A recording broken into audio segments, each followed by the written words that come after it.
এই আধুনিক যুগে আমরা কতটা না ব্যস্ত থাকি, কিন্তু এতটা ব্যস্ত থাকার পরেও আমরা বিনা পারিশ্রমিকে অন্যের অনেক উপকার করে দিই।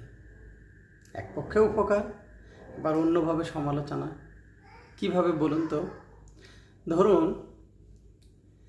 কার বিয়ে হয় নাই, কে অল্প বয়সে বিয়ে করলো।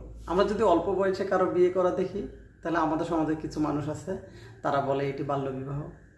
আবার যদি একটু বয়স্ক হয়ে বিয়ে করে, তাহলে বলে কেন বিয়ে হয় না, এত বয়স, ভালো পাত্রী পেল না কেন। কেউ যদি একটা ভালো চাকরি পাইছে, এটা নিয়ে পাড়া প্রতিবেশীর কত মাথা ব্যথা। ভাইরে, এত ব্যস্ততম জীবনে অন্যের এই বিনা পারিশ্রমিকে কাজ না করে একটু নিজের প্রতি খেয়াল দেন না, একটু নিজের পরিবারকে সময় দেন, দেখবেন জীবনটা অনেক সুন্দর। না হলে এই অন্যের এত ব্যস্ততার ভিতর, এই অন্যের এত কিছু দেখতে গিয়ে একসময় দেখবেন জীবনটাই আপনার শেষ হয়ে গেছে। মনে হয় ব্যাপারটি বুঝতে পেরেছেন। ভালো থাকবেন।